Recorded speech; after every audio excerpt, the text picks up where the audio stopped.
مصطفانا المكرم يا رسول الله مغرم قلبي بحبك مغرم ya Mustafa. Kita akan mendengarkan paparan dari Direktur Keuangan Haji yang sudah hadir, Bapak Dr. Jaja Jailani.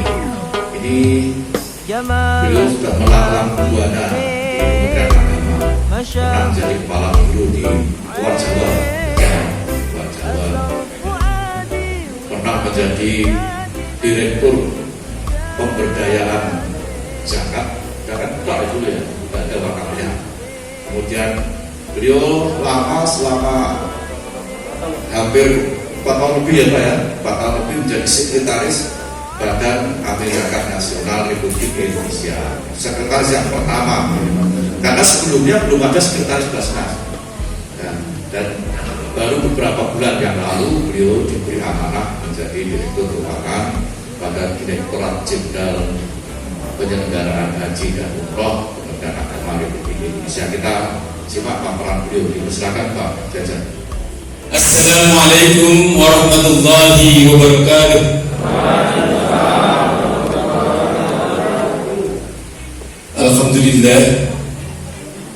Alhamdulillah rabbil alamin wa bihi nasta'inu ala umuri dunya waddin.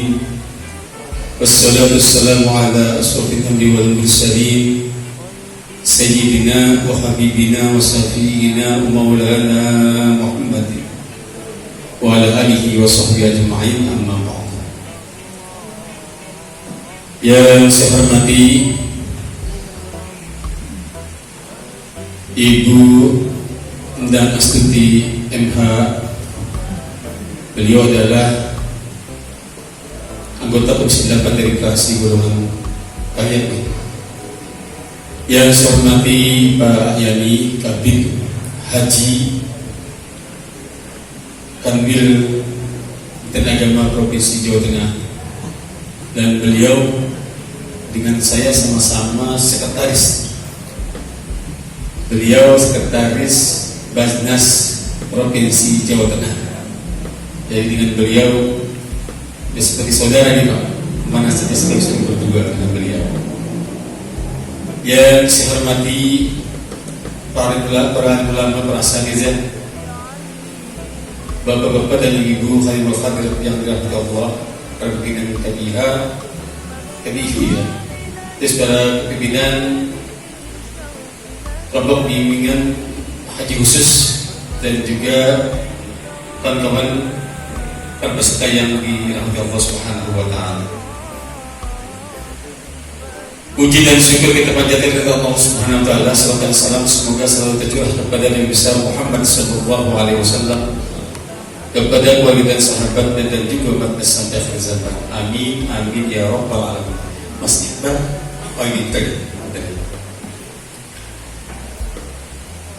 Bu Astuti, yang pertama saya maaf saya datang agak siang karena rupanya sekarang ini kita agak kesulitan mencari penerbangan. Kami awalnya dengan Lion Air, taunya dirubah jam 12. Alhamdulillah dapat sekeliling karena kemarin kami bisa dikegiatan dengan BPKP dan BPK, sehingga tidak bisa berangkat kemarin sore. Akhirnya hari ini pagi kami baru berangkat. Yang kedua, sekalian, kalau kita ke kunjungan ke daerah, ada satu lagu yang paling sering dinyanyikan oleh kita nyambut, dan ini kadang-kadang saya suka introspeksi Pak, apalagi di Basnas dulu Pak, apabila dinyanyikan lagu itu, apalagi yang belum saya salurkan gitu. Apa lagunya Pak? Ya dana gitu.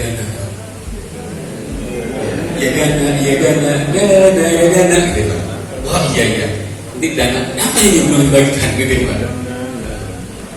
Rupanya sekarang saya tugasnya ya danaan Pak, pengelolaan keuangan haji.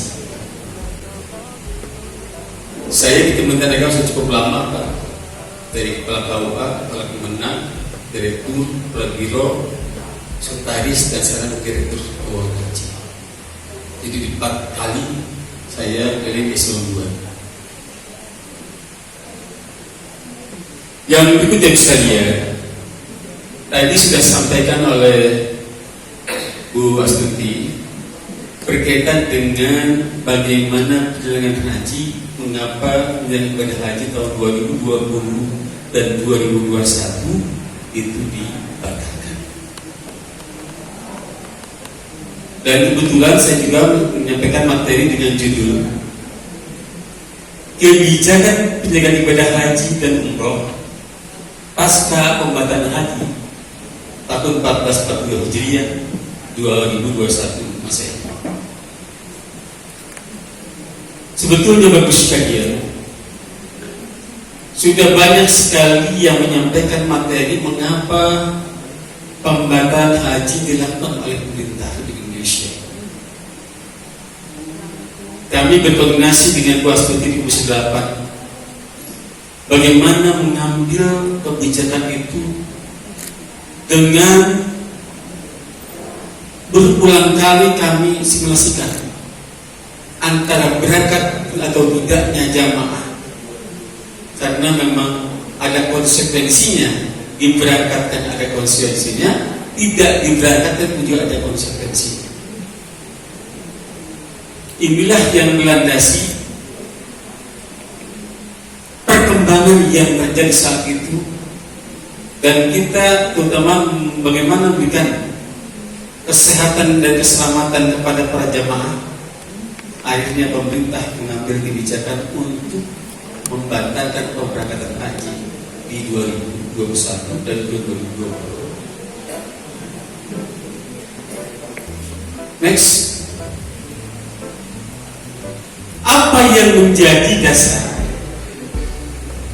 penyelenggaraan ibadah haji khusus, reguler, dan umum?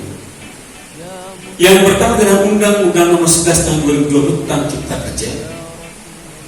Yang kedua, Peraturan Pemerintah Nomor 5 Tahun 2021 tentang penyelenggaraan perizinan usaha berbasis risiko. Yang ketiga, Peraturan Pemerintah Nomor 38 Tahun 2021 tentang rekening penampungan biaya pribadi ibadah haji dan umroh. Keempat, Peraturan Menteri Agama Nomor 2 Tahun 2021 tentang standar kegiatan usaha PPIU dan PIHK. Dan yang kelima adalah Peraturan Menteri Agama Nomor 6 Tahun 2021 tentang penyelenggaraan kegiatan ibadah umroh dan ibadah haji khusus. Dan terakhir adalah Keputusan Menteri Agama Nomor 59 Tahun 2021 tentang penetapan besaran anggaran sebagai besaran perizinan PPIU dan PIHK. Kalau perkataan adalah PMA 660 tahun 2021. Next. Apa yang ada yang terjadi perubahan itu? Yang pertama adalah izin operasional PPIU dan PIHK berlaku seumur hidup selama penyelenggaraan ibadah umroh dan haji khusus. Yang kedua, akreditasi dilakukan setiap 5 tahun sekali dan akreditasi PIHK dilakukan bersamaan dengan akreditasi PPIU. Yang berikut adalah besar bank garansi untuk Peus besar 100 juta dan untuk PIHK adalah 250 juta berlaku selama 2 tahun. Yang berikut adalah pendaftaran dan pembatalan jemaah haji khusus dilaksanakan sepenuhnya di PIHK melalui aplikasi Siskopatuh. Yang berikut kewajiban PPIU untuk membuka rekening penampungan PPIU di bank syariah untuk menerima setoran biaya umroh, dan kewajiban PPIU untuk melaporkan pendaftaran pembayaran PPIU dan pengurusan asuransi jamaah umroh melalui aplikasi Siskopatuh. Inilah yang aspek-aspek peraturan yang baru.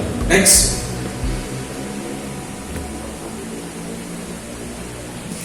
Bagaimana sekarang menurut sekalian kebijakan haji dan umroh saat ini? Pemerintah Republik Indonesia telah memutuskan untuk tidak memberangkatkan jemaah haji Indonesia tahun 1442 Hijriah 2021 melalui KMA 660 tahun 2021. Yang kedua, pemerintah Arab Saudi telah memutuskan menyelenggarakan haji untuk warga negara Arab Saudi dan ekspatriat yang ada di Saudi. Jadi Bapak Ibu sekalian, kalau ada isu bahwa jamaah haji kita ditolak, ini tidak seperti itu. Sebetulnya Arab Saudi yang belum membuka pintu untuk itu. Selanjutnya adalah pemerintah Indonesia akan melakukan lobby kepada negara Saudi dan persiapan lebih awal penyelenggaraan ibadah haji tahun 2022. Biasanya kalau ada yang poin ini Pak, banyak yang bertanya, Pak, apakah di tahun ini, tahun depan misalnya 2022, pemerakan kebiasaan kita pasti dilakukan atau tidak? Nanti kita akan bicarakan. Adapun tentang umroh, yang pertama adalah Menteri Agama telah menerbitkan KM 709 tahun 2020 tentang ibadah haji dan umroh pada masa pandemi 19. Yang berikutnya adalah pertemuan terakhir dengan Dubes Arab Saudi, belum ada kebijakan tentang penyelenggaraan ibadah haji dan umroh. Tetapi yang terakhir sekarang ini berkembang bahwa untuk yang ibadah haji dan umroh, sudah ada negara yang sudah dapat melaksanakan itu. Bagaimana Indonesia? Next. Bapak Ibu yang berbahagia, resiko-resiko ibadah umroh di masa pandemi tahun 2019, maka berdampak pada yang pertama adalah risiko kesehatan jemaah, risiko kenaikan biaya, risiko pembatasan jemaah, dan risiko pembatalan keberangkatan. Jadi ada 4 risiko. Untuk risiko kesehatan jemaah, pemberangkatan di era atau di masa pandemi ini, yang pertama adalah kondisi COVID-19 secara global masih cukup tinggi. Tapi sekarang alhamdulillah sudah cenderung turun. Di kita sekarang sudah dari level 4 menjadi level 3. Yang berikutnya adalah apabila berangkat dikhawatirkan terjadi jamaah terpapar atau menjadi perantara penularan COVID-19, dipengaruhi atau yang mempengaruhi. Selanjutnya, jamaah komorbid lebih berisiko kematian bila terpapar. Nah, jadi ketiga hal inilah resiko apabila diberangkatkan, bagaimana tentang kesehatannya. Yang berikutnya, resiko kenaikan biaya. Ini Pak, yang menjadi pertimbangan juga. Dia umroh naik dampaknya dengan adanya kebijakan protokoler. Kenapa? 14 hari di negara ketiga, isolasinya di sana. Apakah ada jaminan setelah 14 hari itu langsung negatif? Enggak juga. Berarti ini kan harus tentukan memang biayanya. Nah, yang berikutnya adalah komponen kenaikan dipengaruhi biaya penerbangan. Karena apa? Penerbangan yang semulanya Jakarta atau Solo, Jeddah atau Madinah ada penambahan Pak di negara ketiga. Misalkan Jakarta Dubai itu 14 hari. 14 hari lagi baru di Dubai, ya, baru di Jeddah. Ini makanya akan sangat berpengaruh terhadap biayanya.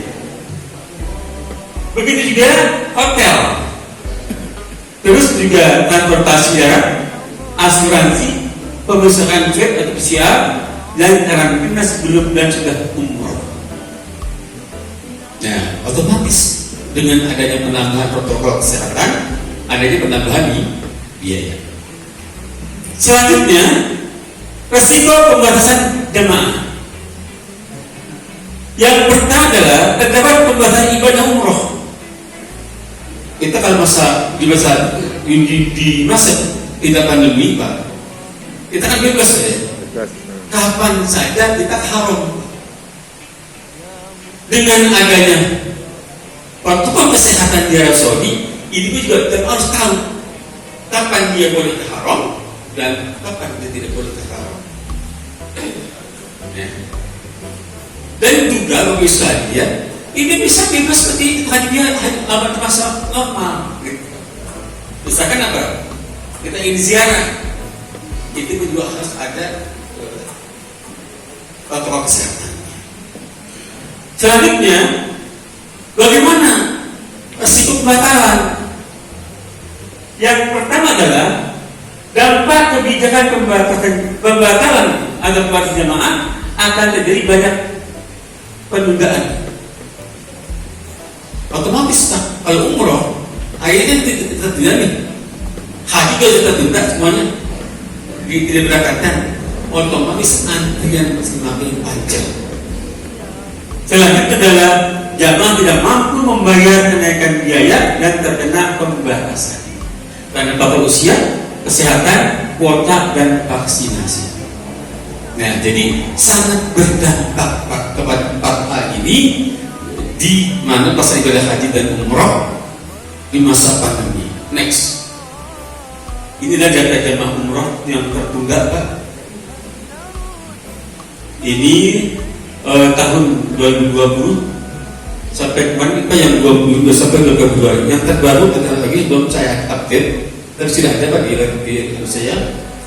Dan ini adalah merupakan kita bersama bahwa pemberangkatan umroh dan haji karena masyarakat kita adalah masyarakat yang religius, tentunya yang sangat ingin rindu untuk pemberangkatan ibadah haji dan umroh. Next, KNA 79 tahun 2000 tentang penyelenggaraan umroh di masa pandemi ini. Satu, persyaratan mengikuti keberangkatan mengikuti Arab Saudi. Dua, kewajiban karantina sebelum dan setelah ibadah umroh. Penerbangan direct dan hanya 4 bandara di Indonesia. Akomodasi dan asumsi mengikuti Arab Saudi. Kuota yang diprotes,kan untuk jemaah yang tertunda berangkat, biaya naik 30% akibat biaya protokol kesehatan dan pelaporan kepada umroh wajib dilaporkan PPI. Persyaratan keberangkatan ikuti Arab Saudi. Ya, ini kan yang sampai sekarang kita diskusikan yang sedang ramai di media sosial adalah kaitan dengan vaksin. Betul. Vaksin pemerintah Arab Saudi dan juga WHO, Sinovac dan Sinovac sekarang sudah diakui oleh WHO.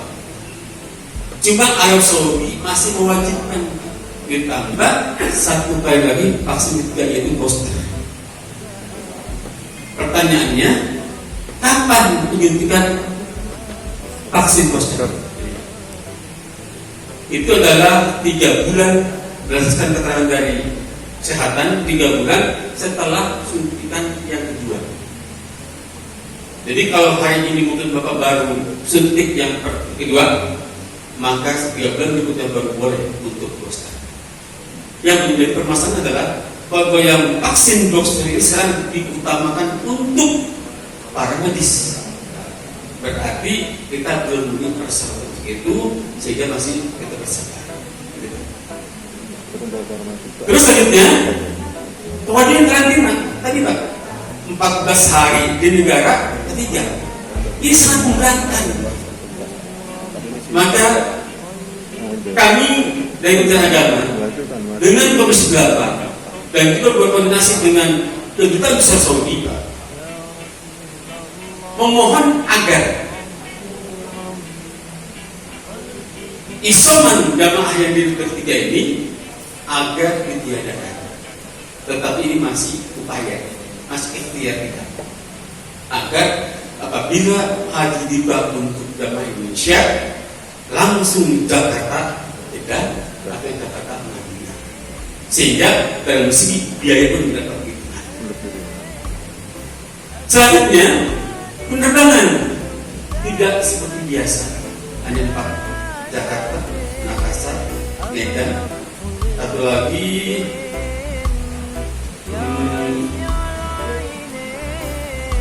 Pak, yang satu siapa Pak? Jakarta, Medan, Surabaya. Yang lain belum. Mengapa? Karena ada pembatasan. Selanjutnya, akomodasi dan konsumsi mengikuti arus otomatis. Karena itu berada di sana, dia menuntut di sana. Dan penambahan isolasi di sana, otomatis biaya bagi penduduk bertambah. Siapa yang terbebani? Jamaah. Inilah yang menjadi diskusi kami dengan penyelenggara haji khusus dan juga umroh. Bagaimana tentang keputusan memberangkatkan atau tidak? Nah, akhirnya kita memutuskan bersama-sama bahwa penyelenggara ibadah haji dan umroh yang sekarang ini kita menunggu perkembangan lebih lanjut. Selanjutnya adalah kuota diprioritaskan untuk jamaah yang tertunda berangkat. Jadi bagus sekalian, pada pertanyaan, Pak saya 2 tahun nih, pertanyaan saya sudah menjadi yang utama untuk berangkat di tahun ini. Nah, waktu kita belum dapat informasi apa-apa, kita menunggu berapa kuota tahun 2022. Siapa yang menetapkan? Yang menetapkan adalah yang mendapatkan pembatalan dari tahun 2021 dan 2020 dan 2022. Bagaimana misalkan hanya 15.000? Tentunya yang 2020 dulu Pak. Gitu. Jadi yang rasional. Selanjutnya, biaya naik 3% akibat biaya protokol kesehatan otomatis. Ya, karena adanya penambahan protokol kesehatan, isolasi 14 hari dan juga isolasi di Saudi itu juga ada penambahan. Next. Nah, data dan fakta ibadah umroh di masa pandemi COVID-19. Periode 1 November 2020 sampai 20 Februari jumlah jemaah adalah 2.063 jemaah, terdiri dari 114.000 yang berangkat dengan Garuda, Saudi dan Lion dan Citylink. Karena keberangkatannya dan jemaah positif COVID dari yang berangkat itu sebelum berangkat ada 100 jemaah. Saat di Saudi 175 jamaah. Pertanyaannya apa? Ini kan jamaah mau berangkat nih. Kan isolasi dulu kan di Jakarta. Mengapa masih sampai di Saudi ada yang COVID? Karena kita namanya sebelum berangkat take off, ini kan keluarga jamaah silaturahmi dengan jamaah. Disitulah Pak terjadi interaksi antara jamaah dengan keluarga. Dan kita tidak tahu siapa yang menularkan, Rupanya Bapak sekalian saat itu terpengaruh Pak. Saat di sini di swabnya adalah negatif atau antigen sampai di Saudi positif. Sehingga ada pertanyaan dari Saudi, bagaimana penanganan COVID di Indonesia? Kok sampai di Saudi itu ada 120 jamaah yang positif? Setelah dievaluasi adalah pertemuan jamaah sebelum keberangkatan dengan keluarganya, itulah Pak yang menyebabkan terjadinya penularan COVID-19. Selanjutnya melalui Bendera Suta, Juanda dan pemberlakuan protokol kesehatan secara ketat sebelum berangkat. Makanya Pak, sekarang ini kalau mau berangkat ke depan, diisolasinya jangan pertemuan dengan siapa. Tadi misalkan 2 hari atau sebelum keberangkatan dari ketatkan, jamaah tidak ada interaksi lagi dengan keluarga. Permasalahannya adalah yang namanya kita Pak mau pergi jauh, keluarga kita itu Pak merengek-rengek Pak, malah bisa ribut dengan tugas. Nah, itulah menjadi PR besar. Bagaimana kita pemahaman yang bersama bahwa yang kita lakukan adalah untuk kesehatan keselamatan jamaah agar pergi dan pulangnya dalam keadaan sehat. Itu yang kita. Next. Selanjutnya adalah term and condition umrah di masa pandemi. Usia 18 tahun sampai 50 tahun, jamaah wajib PCR. Saat ini jamaah wajib vaksin COVID-19, vaksin yang digunakan ditentukan oleh Arab Saudi. Karena kita datang ke Saudi, kita mengikuti aturan negara tersebut.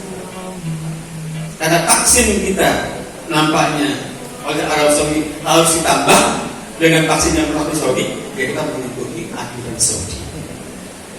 Memang, Pak, kenapa sih dibilang ya?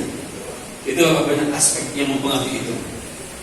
Ada aspek yang mungkin di bidang ekonomi, perekonomian dan sebagainya, ya. Atau juga tidak ada psikologis dan itulah yang terjadi. Bahwa Saudi mewajibkan calon jamaah haji, calon umroh harus vaksin yang dipakai di Arab Saudi. Inilah yang kita upayakan agar vaksin yang dilakukan di Indonesia ini diakui oleh Arab Saudi. Mudah-mudahan nanti ini Bu Astuti bisa sama-sama nanti kita membawakan itu ya. Next, masalah gimana Pak? Mitigasi dan tantangan ibadah umroh dan haji bersama dulu. Pertama adalah banyak jamaah umroh yang sudah mendaftar dan membayar biaya umroh namun tertunda keberangkatannya hingga saat ini. Setoran sudah, kesehatan sudah, tinggal menunggu jadwal keberangkatan.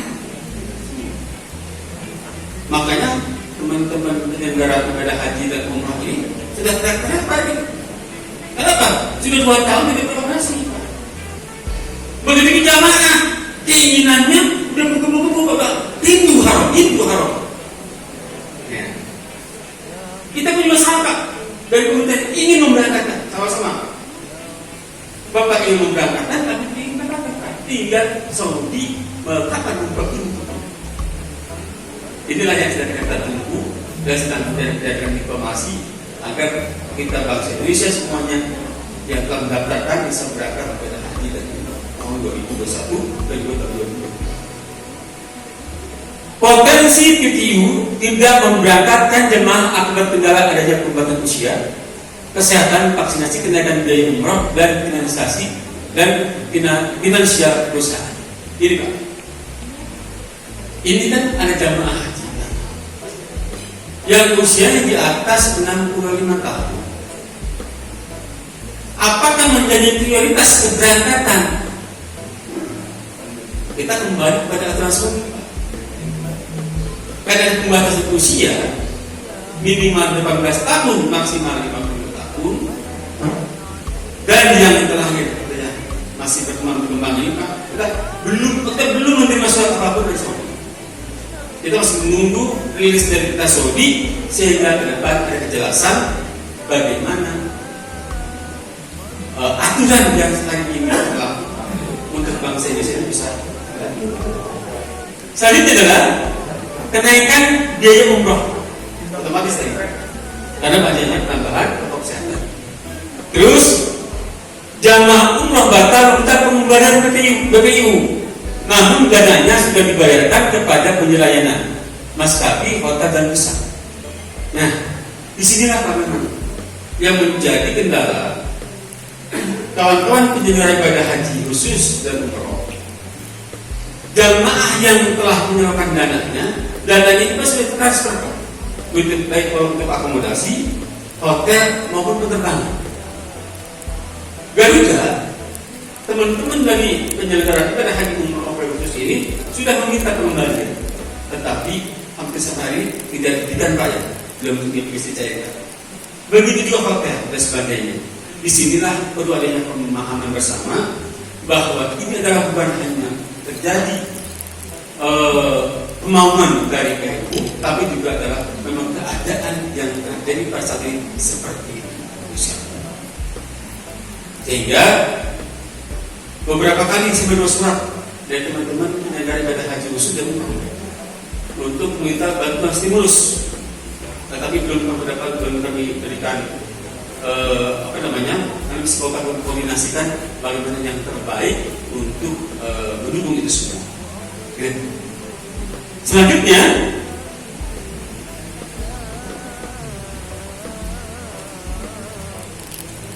kondisi manajemen dan finansial TIU dan data pada masa pandemi antara lain pendapatan nyaris tidak ada.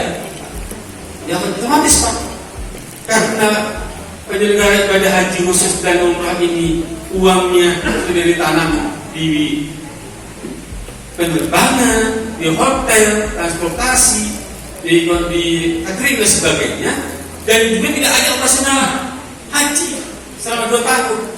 Karena Pak, sementara dia juga melakukan kewajiban untuk memberikan gaji pada karyawan. Makanya kami sedang kita juga Pak dengan Pak Presiden menyampaikan kepada kami, coba dikaji lah bagaimana agar kawan-kawan ini dapat beroperasional kembali sehingga dapat melaksanakan ibadah haji dan umroh sesuai dengan apa yang kita harapkan. Next. Nah, Bapak sekalian, bagaimana jalan terkini perkembangan umroh? Tadi malam saya menerima WA dari sudah ada dari beberapa negara yang sudah melaksanakan ibadah umroh. Sebentar saya kira WA saya Pak.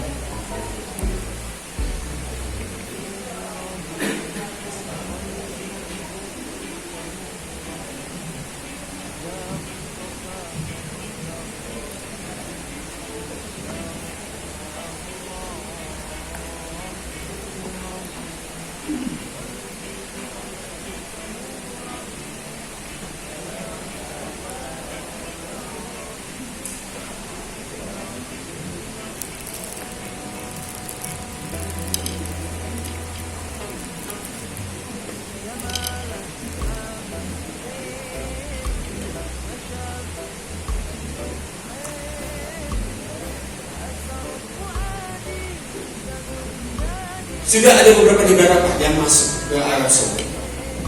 Karena apa? Larangan untuk masuk ke sana sudah dibuka. Mesir, Pakistan sudah, Indonesia belum. Kita sedang mengadakan pendekatan dengan Arab Saudi. Kita berkoordinasi terus dengan kedutaan besar Saudi Jakarta. Teman-teman di Jeddah juga sedang pertemuan dengan Kementerian Haji dan Umrah di Saudi. Sedang bagaimana agar penyelenggaraan umroh segera dapat dilaksanakan. Tetapi sampai hari ini kita masih menunggu hasilnya, dan mudah-mudahan saja Pak ada perubahan ke depan, bahwa yang kita harapkan adalah 14 hari di Grand 3 itu kita harapkan ditiadakan. Yang kedua,